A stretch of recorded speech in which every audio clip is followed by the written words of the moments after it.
Score இது வந்து episode 7 Hogenakkal water falls பார்த்துட்டு நம்ம இப்போ ரூமை காலி பண்ணிட்டு கிளம்புறோங்க.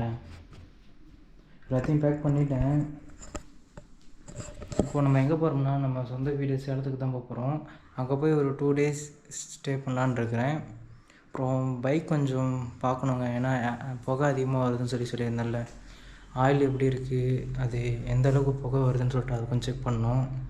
இப்போது டைம் வந்துட்டு 4:30 ஆக போகுதுங்க. பில்லு வந்துட்டு ரூம் ரெண்ட் வந்து 800 200 வந்துட்டு காலி பண்ணும்போது தரேன்னு சொல்லியிருக்காரு.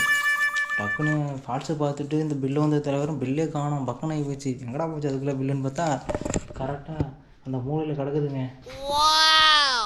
இங்கே ஒகேனக்கல்லில் வந்துட்டு அதிகமாக சுற்றி பார்க்கணும் அப்படின்னா ஹையஸ்ட்டாக வந்து ஃபால்ஸ் மட்டும்தான் இருக்குது. அதுக்கப்புறம் நெக்ஸ்ட்டு வந்து முதலை பார்க்கு அது ஒன்று இருக்குது, அவ்வளோதான். அப்புறம் போன வீடியோவில் எபிசோடு 6 கடைசியாக வந்து ஒரு இடம் காமிச்சிருப்பேன் இல்லைங்க, அங்கே ஒரு டெம்பிள் இருக்குது, மகா தேவசன், அது சரியாக தெரில, நான் நேம் கீழே போடுறேன். அந்த ஒரு கோயில் இருக்காங்க, அதுவும் கூட இங்கே பக்கத்தில் தான் போய் தான் போகணும் போல். சரி ஓகேங்க, நான் போக கண்டினியூ பண்ணுறேன். ஸ்காட் நம்ம வந்து ரூமை காலி பண்ணியாச்சுங்க. 200 கொடுத்துட்டாங்க, அதில் 50 ரூபா க்ளீன் பண்ணுறதுக்கு கேட்டாங்க, நான் கொடுத்துட்டேன். நம்ம ரூம் எதுனா அங்கே க்ரீன் கலரில் நம்பர் ஓடிட்டே இருக்குங்கல்ல, அங்கே அந்த ரூமில் தான் தங்கியிருந்தேன். எம்கேன்னு போட்டிருக்கு பாருங்கள்.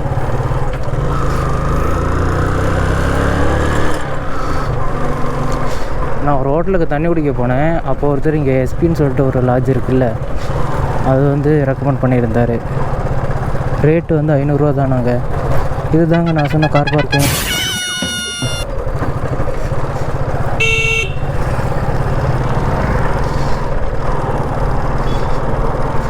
நல்லபடியாக பார்த்துட்டு கிளம்பியாச்சு. ரூம் வந்து நான் நினச்சதை விட இங்கே ரேட் ரொம்ப கம்மியாக தாங்க இருக்குது. ஆன்லைனில் தான் அவ்வளோ ரேட் இருக்குது. நான் தங்கியிருந்த ரூம் ஆன்லைன்லேயே வந்து 2000 பக்கமாக போட்டிருக்காங்க. இப்போ மலை மேலே ஏற போகுது இந்த ரோடுங்கள்லாம். நான் போகிற வழியில் எங்கேயாச்சும் நின்றுச்சு அப்படின்னா தண்ணி ஓடுதுங்க. மழை பெஞ்சால் இங்கே இன்னும் தண்ணி அதிகமாக வரும் போல். போகிற வழியில் வண்டி எங்கேயாச்சும் நின்றுச்சு அப்படின்னா ரொம்ப தொலையாக போயிருன்னு சொல்லிட்டு பக்கத்து கடையில் பெட்ரோல் வச்சுருந்தாங்க, அதை வாங்கி ஊற்றிட்டு வந்துட்டாங்க. 60 ரூபா 1/2 லிட்ரு. இங்கே பங்கே இல்லை போல். ஒவ்வொரு ரூமும் ஒவ்வொரு ரேட்டு இருக்குங்க. நான் அந்த ரோட்லேருந்து போயிட்டுருந்தேன். போயிட்டு பக்கத்தில் போய் நம்ம லாட்ஜ் பார்த்துக்கலாம் அப்படின்னு சொல்லிட்டு தான் நான் மொபைல் எடுத்தேன். என்னப்பா ரூமா அப்படின்ட்டாரு. ஆமாண்ணா அப்படின்னு. அதுவும் அந்த பேரிகார்ட்லேயே நின்றுட்டு இருந்தார். எவ்வளோண்ணா ரெண்ட்டு அப்படின்னு சொல்லி கேட்டேன். வாப்பா பார்த்துக்கலாம் அப்படின்னு சொல்லிட்டு கூட்டிகிட்டு போனார். கூப்பிட்டு போனோடனே ஏசி நான் ஏசி அப்படின்ட்டாரு. அதே ஒரே ரூம் தான், அது ஏசியாகவும் யூஸ் பண்ணிக்க, இல்லைன்னா நான் ஏசியாகவும் யூஸ் பண்ணிக்கன்னு சொல்லிட்டாரு. ஏசி வந்து 1000 ரூபா, நான் ஏசி வந்து 800 ரூபா. வாப்பா பார்த்துக்கலாம் அப்படின்னு சொல்லி சொன்னார். இல்லைங்க, சரி அந்த வீடை யூஸ் பண்ணலாமா அப்படின்னு நினச்சேன். சரி வேணாம், அஃபோர்டபுள் ப்ரைஸ் தான் சொல்கிறாருன்னு சொல்லிவிட்டு சரி ஓகேண்ணா அப்படின்ட்டேன். நான் குறைக்கவும் இல்லை. ஏலகிரி வெறும் மலை தான், அந்த மலைக்கு அவ்வளோ மவுஸ் இருக்குது. இந்த ஒகேனக்கல்லும் இன்னும் போக போக நல்லா ரிச் ஆகிடுங்க. நைட்டில் அப்படி இருந்துச்சு இந்த ரோடெல்லாம். வண்டி மேப்பு தான் என் லொக்கேஷனே, மேப்பு தான் என் ரோடு. மேப் பார்த்துட்டு மட்டும்தான் ஓட்டினேன். இந்த புகை எது வருது எது இல்லை அதெல்லாம் இல்லை. வண்டி 60-70 போகுது. ஏன்னா நைட்டாக எது வேணால் நடக்கலாம் அப்படின்னு சொல்லிட்டு ரொம்ப வேகமாக தான் போனேன். இன்றைக்கி வந்து செப்டம்பர் 7. இந்த வீடியோ வந்து நீங்கள் புதன்கிழமை பார்த்துட்ருப்பீங்கங்க. நீங்கள் புதன்கிழமை பார்க்கும்போதெல்லாம் நான் ஊட்டிக்கு கிளம்பியிருப்பேன். நான் மெக்கானிக்கில் தான் படித்தேன், அதனால் பைக்கில் ஃபுல்லுமே ஒர்க்குமே எனக்கு தெரியும். இன்ஜின் ஒர்க் மட்டும் கொஞ்சம் கற்றுக்கலாமான்னு பார்க்குறேங்க. ஏன்னா இந்த வண்டி கொண்டு போய் கொடுத்தா இது பழைய வண்டிப்பா, நான்லாம் பார்க்க மாட்டேன் அப்படின்னு சொல்லி சொல்கிறாங்க.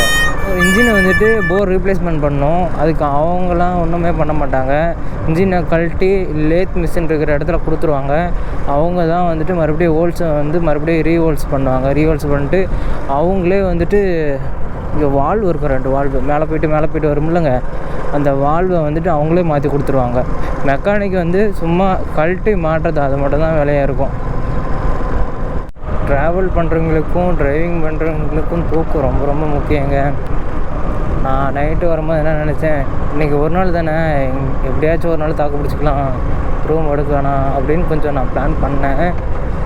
இருந்தாலும் சரி வேணாம், இன்றைக்கி அசால்ட்டாக விட்டோம்னா நாளைக்கு விளாக் எடுக்க அந்த இன்ட்ரெஸ்ட்டும் போயிடும், ரொம்ப தூக்கமாகவே மந்தமாகவும் இருக்கும் அப்படின்னு சொல்லிட்டு ரூம் எடுத்துட்டேன். ரூம் எடுக்கிறதுக்கு முக்கியமான காரணம்னா நல்ல தூக்கம், நம்மளோட பொருள்லாம் வந்து எங்கேயும் மிஸ் ஆகிடக்கூடாது, அவ்வளோதான்.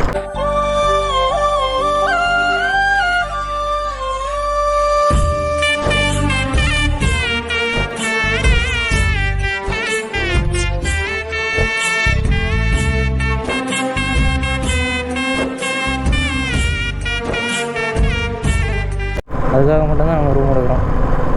செமையாக இருக்குல்ல அந்த கார், அந்த இருந்து வளைஞ்சி வரும்போது. கார் வாங்குவேன், பார்ப்போம். ஸ்கோடா கார் நல்லா இருக்குங்க, 10 lakhs தான் வருது. பின்னாடி ஒரு 2 கார் வருது. ஏன்னா நான் முதல்ல தான் போயிட்டுருக்கேன், 34 km ஸ்பீடில் தான் போகிறேன். ஏன் என்ன சைடு போடாமல் வராங்கன்னு தெரில. இப்போ தாங்க சைடு போகிறாங்க. சரி போ பத்தாத. வண்டி வேறு ஏறவே மாட்டேங்குது, சும்மா கீரை குறைச்சி போக வேண்டியதாக இருக்குது. போக வருதுன்னு தெரியலையே, வேறு கேமரா வர மாட்டேருக்கேன், முன்னாடி திரும்ப முடியல. இந்த இறக்கத்தில் தான் அவ்வளோ ஸ்பீடாக வந்தோன்னா, வண்டி நியூட்ரலில் விட்டுருந்தாவே வேகம் வந்துருக்குமே.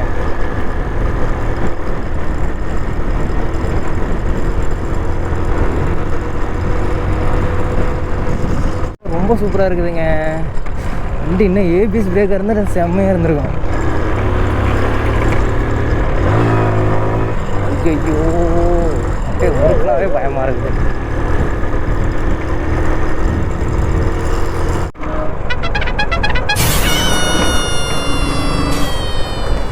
நாங்கள் செக் போஸ்ட் போட்டாங்க, ஏதோ மரங்கரம் இருக்குமா.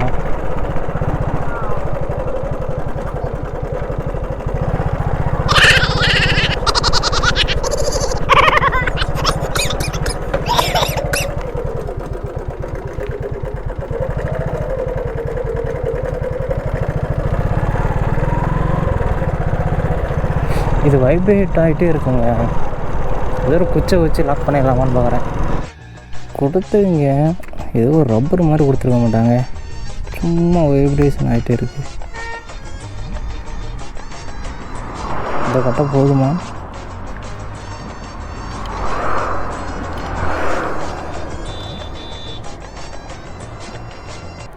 நான் ஃபோன் வச்சு அந்த சவுண்ட் வர மாட்டேங்குது.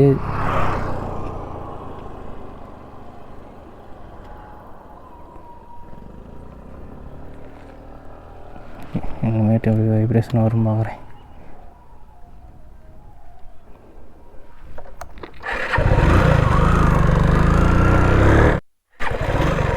இங்கே போர்டில் இண்டியன் ஆயில் 200 மீட்டர்னு சொல்லியிருக்கு இல்லைங்க.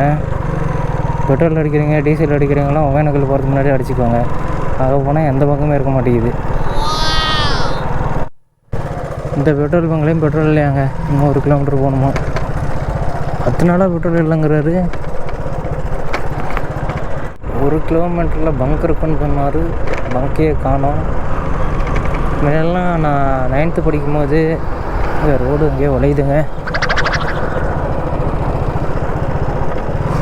முன்னெல்லாம் வந்து நான் 9th படிக்கும்போது பெட்ரோல் வந்துருச்சுங்க. பெட்ரோல் பங்கு இங்கே அடிக்கலாமா, இன்னும் கொஞ்சம் தூரம் கழிச்சு அடிக்கலாமா. முன்னெல்லாம் நான் 9th 5th படிக்கும்போது டூர் கூப்பிட்டு போவாங்க. அப்போது ஒரு டைம் வந்து 9th படிக்க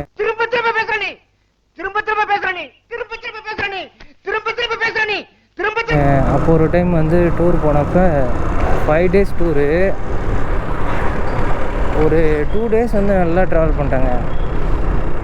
3ஆவது நாள் வந்துட்டு பாடி ஸ்மெல்லு, ஸ்நாக்ஸ் ஸ்மெல்லு, ட்ரெஸ்ஸோட ஸ்மெல்லு எதுவுமே தாங்க முடியல. அப்பயே வெறுத்துட்டேன். இனிமேட்டு டூர் போகணும், நம்ம தனியாக தான் போகணுமே தவிர இது மாதிரி பஸ்ஸில் போகக்கூடாது அப்படின்னு சொல்லி டிசைட் பண்ணிட்டேன். இப்போ அந்த டூர் பஸ்ஸை பார்த்தாடி தான் ஞாபகம் வருது. என்னங்க தேசிய கொடி லைட்டா, நான் இன்னும் பெட்ரோல் அடிக்கவே இல்லை. இந்த முடக்கெல்லாம் வர நல்லா இருக்குங்க. முடக்கு எடுத்துட்டோம்னா நல்லா பெரிய ரோடாக போட்டிருக்காங்க. பெட்ரோல் அடிச்சுட்டு இப்போ டைம் வந்துட்டு 5:27 ஆகுதா. நான் ஒரு 6:30 பக்கமாக மறுபடியும் விழா கண்டினியூ பண்ணுறேங்க. ஸ்குவாட் வர வழியில் இந்த பிளேஸை பார்த்தேன், செம்மையாக இருக்குது. கண்ணு அப்படியே மறையுதுங்க.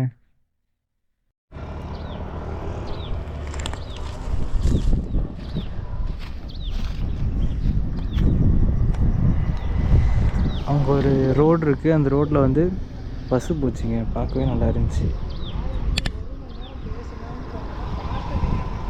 ஃபுல்லுமே காடு தாங்க, காடு மலை. 100 கிலோமீட்ரு நான் ஸ்டாப்பாக கம்ப்ளீட் பண்ணியாச்சுங்க. இன்னும் 37 கிலோமீட்டர் தான் இருக்குது வீட்டுக்கு. 20 மினிட்ஸ் வந்து பைக்குக்கு ரெஸ்ட்டு.